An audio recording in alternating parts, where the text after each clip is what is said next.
Good morning students, मैं नीतू चौधरी स्वागत करती हूँ आपका अपने परिवार स्वाध्याय श्री में। तो कैसे हैं आप सभी? आई होप अच्छे होंगे, स्वस्थ होंगे, घर पर होंगे, अपना और अपने परिवार वालों का ख्याल रख रहे होंगे। तो जैसे कि आप सभी को पता है, ये हमारी करंट अफेयर की क्लास है जो डेली सुबह 6 बजे होती है, ठीक है, जिसमें हम टॉप 10 करंट अफेयर के साथ कभी 10 भी हो जाते हैं, कभी 15 भी हो जाते हैं, कभी 20 भी हो जाते हैं, यानी जो मोस्ट इम्पोर्टेंट करंट अफेयर के क्वेश्चन है वो हम सभी क्लास में ऐड करने की कोशिश करते हैं। उसके साथ कभी हम रामबाण सीरीज, कभी झटका सीरीज, कभी स्टेट वाइज किसी स्टेट को कंप्लीट करा दिया। तो कोशिश करते हैं आपको आधे घंटे की क्लास में बहुत कुछ देने का, बहुत कुछ कंटेंट देने का।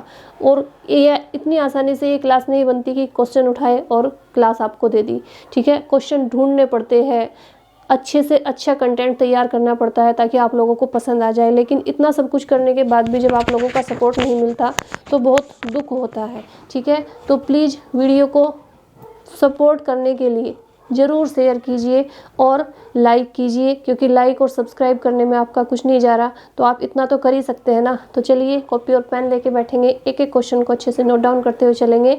तो आज का हमारा फर्स्ट क्वेश्चन क्या है कि निम्न में से किस केंद्र शासित प्रदेश में भारत का पहला ई कचरा इको पार्क खोलने की घोषणा की गई है? बताएंगे फटाफट से, कहाँ पर की गई है इको पार्क, ई कचरा इको पार्क खोलने की घोषणा? बताइए। ऑप्शन ए है हमारा चेन्नई, ऑप्शन बी है मुंबई, ऑप्शन सी है कोलकाता और ऑप्शन डी है दिल्ली। बताइए फटाफट से कहाँ पर की गई है। तो राइट आंसर क्या हो जाता है हमारा? ऑप्शन डी हो जाता है, यानी दिल्ली में की गई है। दिल्ली में की गई है। जो दिल्ली के उप मुख्यमंत्री है कौन है? मनीष सिसोदिया जी। कौन है उप मुख्यमंत्री? मनीष सिसोदिया जी ने क्या किया है? उन्होंने ये ई कचरा इको पार्क की घोषणा की है खोलने की, मनीष सिसोदिया, ठीक है। और ये पहला ई कचरा पार्क होगा, यानी पहला इको फ्रेंडली पार्क होगा जो इलेक्ट्रॉनिक वेस्ट होगा, यानी जो आज तक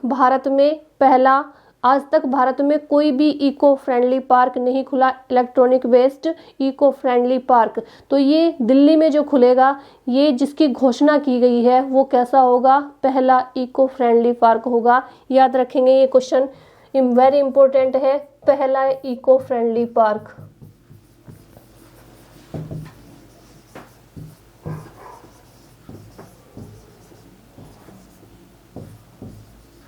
ठीक है। तो अगर आपसे पूछा जाए कि पहला इको फ्रेंडली पार्क कहाँ पर खोला जाएगा, तो दिल्ली में खोला जाएगा। किसने की है घोषणा? मनीष सिसोदिया जी ने की है। नेक्स्ट क्वेश्चन पे चलेंगे, क्वेश्चन नंबर 2 कि भारत सरकार ने हाल ही में कितने वर्ष की अवधि के लिए immigration visa foreigners registration tacking योजना को मंजूरी दी है? बताएंगे फटाफट से, राइट आंसर क्या होता है? ऑप्शन ए है हमारा 2 वर्ष के लिए, 3 वर्ष के लिए, 4 वर्ष के लिए या 5 वर्ष के लिए। कितने वर्ष के लिए मंजूरी दी है? बताएंगे immigration visa foreigners registration tracking की योजना को। तो बताइए कितने वर्ष के लिए दी है? तो राइट आंसर हो जाता है हमारा ऑप्शन डी, यानी 5 वर्ष के लिए दी है। कितने वर्ष के लिए? 5 वर्ष के लिए मंजूरी दी है। नेक्स्ट क्वेश्चन पे चलेंगे, क्वेश्चन नंबर 3 कि बहुभाषावाद को बढ़ावा देने के उद्देश्य से किस मंत्रालय ने हाल ही में भाषा प्रमाण पत्र सेल्फी अभियान शुरू किया है? बताएंगे फटाफट से, राइट आंसर क्या हो जाता है? ऑप्शन ए है महिला विकास मंत्रालय ने, ऑप्शन बी है जनजातीय मंत्रालय ने, ऑप्शन सी है विज्ञान मंत्रालय ने या शिक्षा मंत्रालय ने। बताएंगे फटाफट से कि किसने बहुभाषावाद को बढ़ावा देने के लिए भाषा प्रमाण पत्र सेल्फी अभियान शुरू किया है? उसका कौन से मंत्रालय ने किया है? इनमें से उसका नाम क्या है? तो किसने किया है?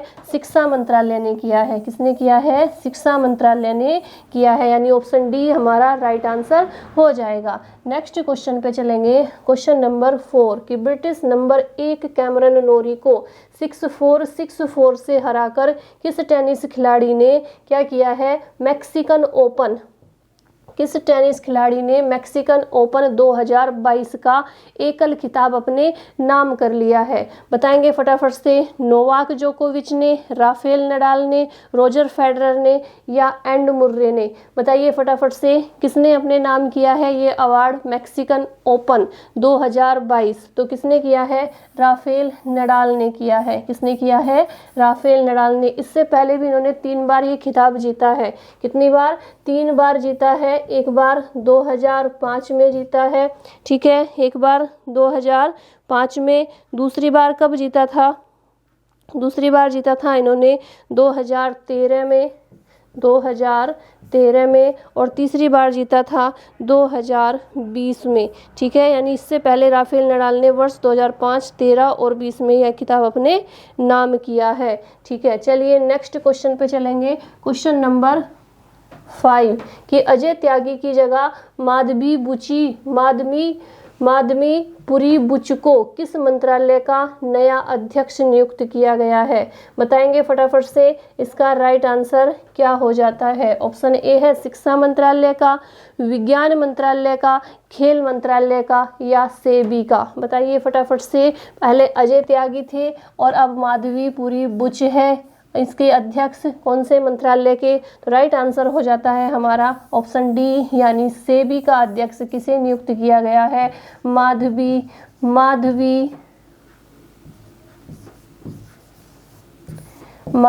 पुरी बुच को। चलिए नेक्स्ट क्वेश्चन पे चलेंगे। क्वेश्चन नंबर 5 के बाद क्वेश्चन नंबर 6 है कि यूक्रेन से भारत नागरिकों को निकालने के लिए भारत सरकार ने हाल ही में कौन से मिशन की शुरुआत की है? आप सभी को पता है कि यूक्रेन का और रूस का जो युद्ध चला हुआ है 4 दिन से 5 दिनों से, उसमें बहुत भयंकर नुकसान हो रहे हैं यूक्रेन में भी। और आज खबर भी आई थी कि इंडिया के एक स्टूडेंट को भी वहाँ पे उसकी हत्या कर दी गई है, वो भी, उसकी भी डेथ हो गई है। नवीन करके कुछ उनका नाम है, ठीक है। तो वहाँ पे बहुत बुरे हालात है, बहुत ही लोगों के अंदर, जो यूक्रेन के लोग हैं वो अपने परिवारों के साथ सेना में आ चुके हैं, अपने बच्चों को किसी और के हवाले करके कि आप हमारे बच्चों को संभालिए।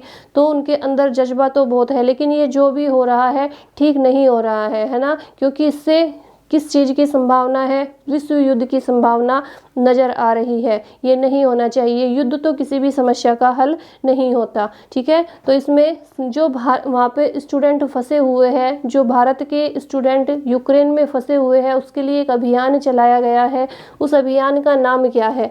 बताइए। यूक्रेन से भारतीय नागरिकों को निकालने के लिए भारत सरकार ने हाल ही में एक मिशन की शुरुआत की है। उसका नाम क्या है?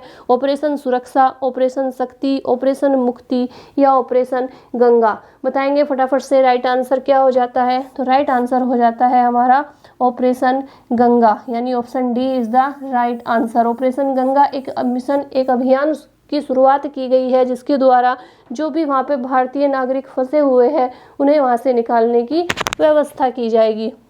चलिए नेक्स्ट क्वेश्चन पे चलेंगे। क्वेश्चन नंबर 7 कि 1 मार्च को पूरे विश्व भर में कौन सा दिवस मनाया जाता है? बताइए फटाफट से। पूरे विश्व भर में 1 मार्च को कौन सा दिवस मनाया जाता है? विश्व नागरिक रक्षा दिवस, विश्व पक्षी रक्षा दिवस, विश्व नदी रक्षा दिवस या विश्व महासागर स्वच्छता दिवस? बताएंगे फटाफट से। राइट आंसर क्या हो जाता है? तो राइट आंसर हो जाता है विश्व नागरिक रक्षा दिवस, यानी 1 मार्च को विश्व नागरिक रक्षा दिवस मनाया जाता है। इसके तहत क्या होता है कि भारत कि वो विश्व के जो नागरिक होते हैं, विश्व के नागरिकों की सुरक्षा की मुहैया के लिए, यानी उन्हें सुरक्षा प्रदान करने के लिए ये दिवस मनाया जाता है कि आपकी सुरक्षा की जिम्मेदारी हमारी है, ठीक है। यानी विश्व के जितने भी नागरिक हैं उन सभी के नागरिकों को, जिस भी देश के वो नागरिक है, उस देश के नागरिकों की जिम्मेदारी है वहाँ के नागरिकों की सुरक्षा करना, रक्षा करना। तो जो नागरिकों की सुरक्षा मुहैया कराने के लिए ये विश्व नागरिक दिवस मनाया जाता है। चलिए नेक्स्ट क्वेश्चन पे चलेंगे। क्वेश्चन नंबर 8 कि निम्न में से किस क्रिकेट टीम के पूर्व दिग्गज स्पिनर सोनी रामदीन का हाल ही में 92 साल की उम्र में निधन हो गया? वो कौन सी टीम से थे? बताएंगे फटाफट से। किस क्रिकेट टीम के थे? कौन? स्पिनर सोनी रामदीन। उनका निधन हो गया है 92 वर्ष की उम्र में। England cricket team, New Zealand cricket team, दक्षिण अफ्रीका क्रिकेट टीम या वेस्ट इंडीज क्रिकेट टीम। तो राइट आंसर क्या हो जाता है हमारा? ऑप्शन ए, बी, सी या डी। तो राइट आंसर हो जाता है हमारा ऑप्शन डी, यानी वो वेस्ट इंडीज क्रिकेट टीम से थे, जिनका नाम क्या था? स्पिनर कौन थे? सोनी रामदीन। और उनका हाल ही में क्या हो गया? निधन। कितने साल के थे वो? 92 साल के, 92 ईयर की। नेक्स्ट क्वेश्चन पे चलेंगे, क्वेश्चन नंबर 9 कि निम्न में से कौन सा देश पौधा आधारित कोविड-19 वैक्सीन के उपयोग को अधिकृत करने वाला विश्व का पहला देश बन गया है? यानी जो वैक्सीन है कोविड-19 की वो किससे प्राप्त की गई है? ऐसा कौन सा देश बना है? पौधों से प्राप्त की गई है वो वैक्सीन। कोविड-19 की जो वैक्सीन है वो पौधों से प्राप्त की गई है और 24,000 व्यक्तियों पर इसका अध्ययन किया गया है, रिसर्च की गई है कि ये वैक्सीन काम कर रही है या नहीं कर रही है। तो बताइए वो कौन सा देश बन गया है जिसने पौधों से क्या की है? कोविड-19 की वैक्सीन बनाई है। ऑप्शन ए है जापान, चीन, अमेरिका या कनाडा। बताइए फटाफट से राइट आंसर क्या हो जाता है? तो राइट आंसर हो जाता है हमारा कनाडा। कनाडा विश्व का पहला ऐसा देश बन गया है जिसने कोविड-19 वैक्सीन किससे बनाई है? पौधों से बनाई है, यानी वो पौधों पर आधारित है और ये विश्व का पहला देश बन गया है। नेक्स्ट क्वेश्चन पे चलेंगे। क्वेश्चन नंबर 9 के बाद आ जाती है हमारी राज्यवार जंग आप लोगों के संग। और इसमें आज हम कौन से राज्य को पढ़ेंगे? आज इसमें हम पढ़ेंगे पंजाब को। किसे पढ़ेंगे? पंजाब को पढ़ेंगे। ठीक है, तो एक पॉइंट को बहुत ही अच्छे से नोट डाउन करते हुए चलेंगे। क्या पढ़ेंगे आज? राज्यवार जंग में हम लोग पंजाब को पढ़ेंगे। राज्यवार जंग आप लोगों के संग। एक पॉइंट को बहुत अच्छे से, पंजाब के बारे में जितनी भी जानकारी है एक को बहुत अच्छे से नोट डाउन करते हुए चलेंगे। तो सबसे पहले देखेंगे कि पंजाब कहाँ पे स्थित है। पंजाब भारत के उत्तर पश्चिमी क्षेत्र का एक राज्य है। कहाँ का राज्य है? उत्तर पश्चिमी क्षेत्र का एक राज्य है। ठीक है, इसके बाद नेक्स्ट पॉइंट क्या है कि ये दो शब्दों से मिलकर बना है। कौन कौन से? पुंज और आब। किससे? पुंज और आब। पुंज का मतलब होता है 5 और आब का मतलब होता है जल, यानी 5 नदियों की भूमि से बना हुआ है। 5 नदियों की भूमि से बना हुआ है, इसलिए उसका नाम क्या रखा गया? पंजाब रखा गया। पंजाब की ये 5 नदियां कौन सी है? सतलज, व्यास, रावी, चिनाब और झेलम है। कौन सी है? सतलज, व्यास, रावी, चेनाब और झेलम। इसके बाद है कि पंजाब में केवल सतलज, रावी और व्यास नदियां बहती है आज के समय में, यानी अभी फिलहाल में वहाँ पे कौन कौन सी नदियां बहती है? केवल सतलज, रावी और व्यास नदियां बहती है, यानी कौन कौन सी नहीं बहती? तो चिनाब और झेलम नहीं बहती। अन्य जो 2 नदियां हैं अब वो पाकिस्तान में स्थित पंजाब राज्य में है। जो इस हिस्सा पाकिस्तान में चला गया है और वो दोनों नदियां कहाँ पर है? वो झेलम और चिनाब पाकिस्तान में स्थित जो पंजाब राज्य है उसमें चली गई है।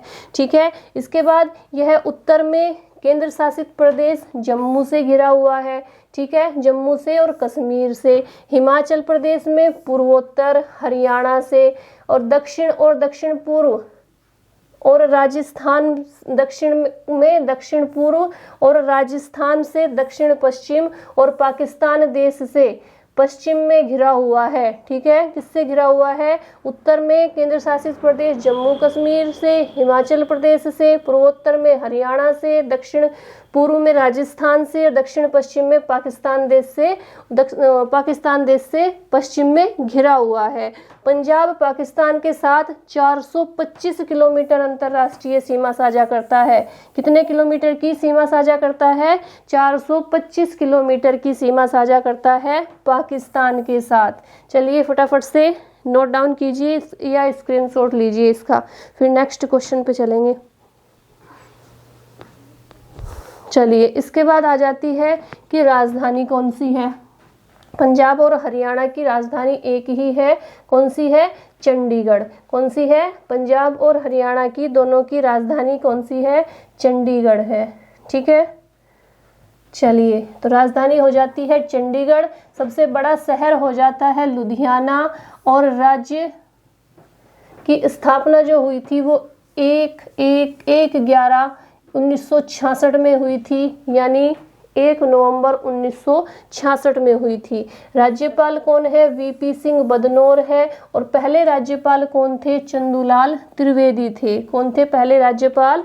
चंदूलाल त्रिवेदी। मुख्यमंत्री की बात करें तो मुख्यमंत्री कौन है? अमरिंदर सिंह है। अगर प्रथम मुख्यमंत्री की बात करें तो गोपी चंद भार्गव पहले मुख्यमंत्री थे, फर्स्ट चीफ मिनिस्टर थे।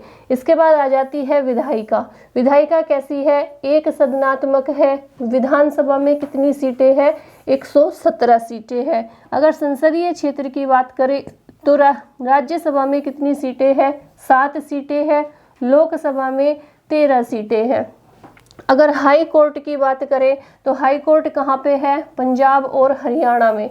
ठीक है, कहाँ पे है हाई कोर्ट? हाई कोर्ट कहाँ पे है? पंजाब और हरियाणा में। माननीय मुख्य न्यायाधीश कौन है? न्यायमूर्ति रविशंकर झा। क्या है? न्यायमूर्ति रविशंकर झा वहाँ के मुख्य न्यायाधीश है। अब इसके बाद आ जाते हैं पंजाब के प्रतीक कौन कौन से हैं। भाषा, राजकीय भाषा कौन सी हो जाती है? पंजाबी हो जाती है। और अगर पशु की बात करें तो ब्लैक बक वहाँ का राजकीय पशु हो जाता है ब्लैक बक। पक्षी की बात करें तो बाज वहाँ का राजकीय पक्षी हो जाता है। फटाफट से स्क्रीनशॉट लेंगे, इसके बाद नेक्स्ट चलेंगे। इसके बाद आ जाता है फूल कि अगर राजकीय फूल की बात करें तो राजकीय फूल कौन सा हो जाता है? चलिए, राजकीय फूल हो जाता है लिलियम कैंडम। और राजकीय वृक्ष की बात करें तो शीशम का वृक्ष राजकीय वृक्ष माना जाता है। अब आ जाती है पंजाब की प्रमुख नदियाँ कौन कौन सी है? सतलुज है, व्यास है, रावी है, चिनाब है और झेलम है। अभी मैंने जैसे आपको बताया चिनाब और जो झेलम है वो पाकिस्तान के पंजाब राज्य में चली गई है, और 3 नदियाँ अभी वहाँ पर बहती है, सतलुज, व्यास और रावी। इसके बाद आ जाती है प्रमुख झीलें कि पंजाब की प्रमुख झीलें कौन कौन सी है। सबसे पहली है सुखाना झील, हरीके झील, कंजली झील और मटोर झील। ये प्रमुख झीलें हैं जो आपके एग्जाम में पूछी जाती है। इसके बाद आ जाती है प्रमुख बांध कौन कौन से हैं और कौन सी नदियों पर वो स्थित है। सबसे पहला बांध आ जाता है रणजीत सागर बांध जो रावी नदी पर है। दूसरा आ जाता है सिसुवन बांध जो सिसुवन नदी पर है। तीसरा आ जाता है दंसल बांध जो सोंक नदी पर है। जयंती बांध ये भी सोंक नदी पर है। और इसके बाद शाहपुर कंडी डैम आ जाता है जो रावी नदी पर है। ठीक है, फटाफट से स्क्रीनशॉट लेंगे इसका, फिर नेक्स्ट क्वेश्चन पे चलें, नेक्स्ट पेज पे चलेंगे इसी के। इसके बाद आ जाता है पर्च बांध। पर्च बांध कहाँ पर है? ये पर्च खंड में है। नदियों के किनारे पर जो शहर बसे हुए हैं, कौन कौन से वो शहर है जो नदियों के किनारे पर बसे हुए हैं, बताएंगे फटाफट से। तो कौन कौन से हैं? ये है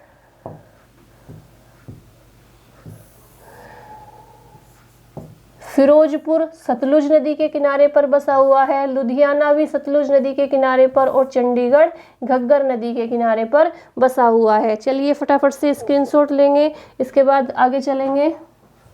इसके बाद आ जाते हैं पंजाब के प्रमुख त्योहार। आप सभी को पता है कि त्योहार कौन कौन से हैं। सबसे खास त्योहार उनका क्या मनाया जाता है? लोहड़ी मनाया जाता है। लोहड़ी पंजाब का प्रमुख त्योहार है। इसके बाद बसंत पंचमी है, होला मोहल्ला है। होला मोहल्ला कई बार आपके एग्जाम में पूछा जा चुका है। बैसाखी है, गुरु पर्व है, तीजन है, टिक्का है, जोर मेला है, हरि बल्लभ संगीत मेला है। तो ये वहाँ के प्रमुख त्योहार हो जाते हैं। अब आ जाते हैं पंजाब के प्रमुख लोक नृत्य कौन कौन से हैं। भांगड़ा है, गिद्धा है, मालवई है, जागो है, किकली है, गतका है, लुड्डी है, धुमाल है, झूमर है और डंकर है। ये वहाँ के क्या हो जाते हैं? प्रमुख नृत्य हो जाते हैं। इसके बाद आ जाते हैं प्रमुख मंदिर कौन कौन से हैं पंजाब के।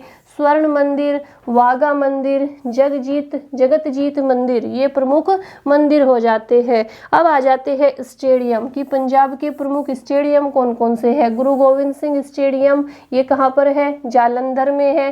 Punjab cricket association stadium Mohali में है।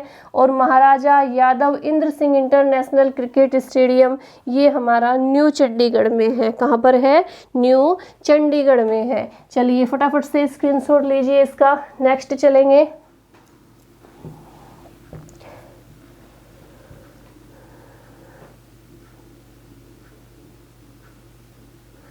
जीआई टैग किसे मिला हुआ है देखेंगे तो ये मिला हुआ है फुलकारी को, पंजाब, हरियाणा और राजस्थान में।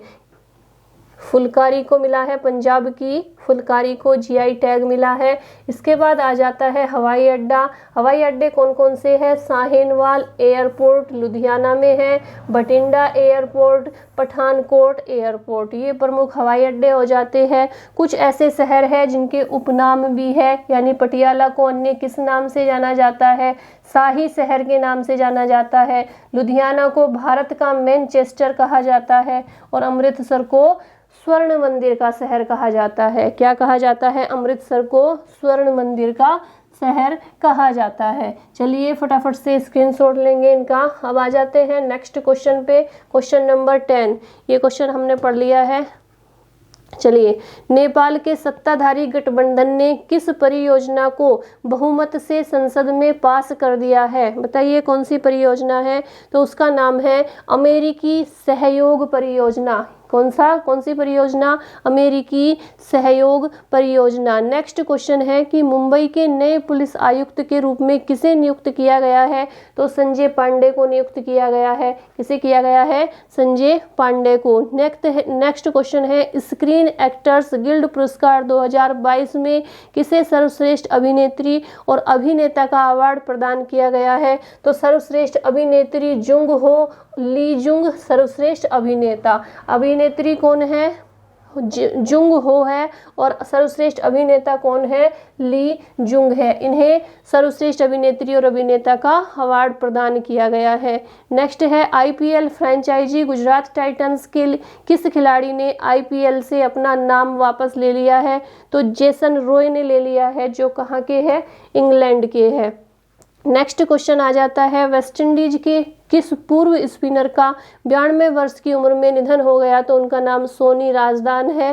क्या है उनका नाम, सोनी राजदान। नेक्स्ट है भारत पे के सह संस्थापक और प्रबंध निदेशक ने अपने पद से इस्तीफा दे दिया।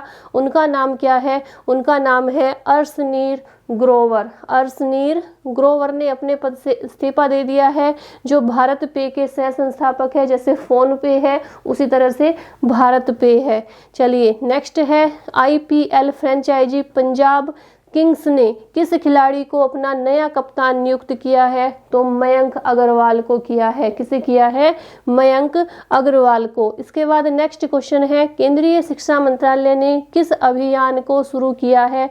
तो भाषा सर्टिफिकेट सेल्फी। क्या है ये अभियान, भाषा सर्टिफिकेट सेल्फी। चलिए नेक्स्ट पे चलेंगे। क्वेश्चन नंबर 18 के बाद 19 है federation international D football association ने किस टीम को फुटबॉल विश्व कप से बाहर कर दिया है। तो रूस को कर दिया है। किसे कर दिया है, रूस को बाहर कर दिया है। किस भारतीय महिला वेटलिफ्टर ने सिंगापुर में 191 किलो का कुल भारत वर्ग उठाकर स्वर्ण पदक जीतने के साथ ही राष्ट्रमंडल खेलों के लिए क्वालिफाई कर दिया है। तो उनका नाम है मीराबाई चानू। क्या है उनका नाम, मीराबाई चानू है। तो ये हमारे 20 क्वेश्चन हो जाते हैं कंप्लीट करंट अफेयर के। और इसमें हमने आज कौन सा स्टेट पढ़ा, आज हमने पढ़ा पंजाब को। कौन सा स्टेट पढ़ा, आज हमने पंजाब को पढ़ा है। तो पंजाब से जो भी इम्पोर्टेंट क्वेश्चन पूछे जाते हैं वो आप लोगों ने अच्छे से नोट डाउन कर लिए होंगे, अच्छे से पढ़ लिए होंगे। ठीक है, तो अगर आपको क्लास अच्छी लगती है, आपको लगता है कि कंटेंट अच्छा है, क्वेश्चन अच्छे हैं, आपके एग्ज़ाम में आने लायक है, तो प्लीज़ वीडियो को ज़्यादा से ज़्यादा शेयर कीजिए, चैनल को सब्सक्राइब कीजिए और जितना हो सकता है अपने दोस्तों तक पहुंचाइए, है ना। कहते हैं ना कि जब तक लोगों को पता नहीं चलेगा कि कल्लू हलवाई की मिठाई कैसी है, तब तक वो दुकान पे मिठाई लेने कैसे जाएंगे। तो उन्हें उस लोगों को बताएगा कौन, आप ही तो बताएंगे।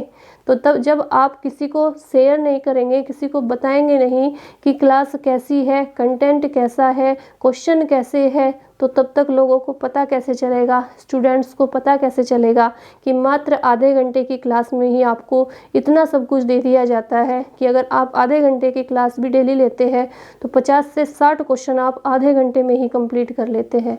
ठीक है, तो आज के लिए इतना ही रखेंगे। और अगर आपको अच्छा लगेगा, अगर आपको क्लास अच्छी लगेगी, अगर आपको लगेगा कि मेहनत की जाती है आप लोगों के लिए, चाहे तबीयत खराब हो चाहे कुछ भी हो, आज भी मेरे दांत में बहुत दर्द है, आंखें बंद होते होते जा रही है बार बार, लेकिन फिर भी मैंने आपकी क्लास नहीं छोड़ी कि क्लास ज़रूर बनानी है। करंट अफेयर की क्लास है, कोई भी क्लास छूट ना जाए, कोई भी दिन, किसी भी दिन के क्वेश्चन छूट ना जाए। लेकिन आप लोगों को भी तो फ़र्ज बनता है ना कि आप भी थोड़ा सपोर्ट कीजिए, थोड़ा सा वीडियो को शेयर कीजिए, तभी जाके हमें भी थोड़ा सा मोटिवेशन मिलता है, तभी लगता है कि हम जो मेहनत कर रहे हैं उसका फल हमें मिल रहा है। ठीक है, तो आज के लिए इतना ही रखेंगे। धन्यवाद। जय हिंद, जय भारत।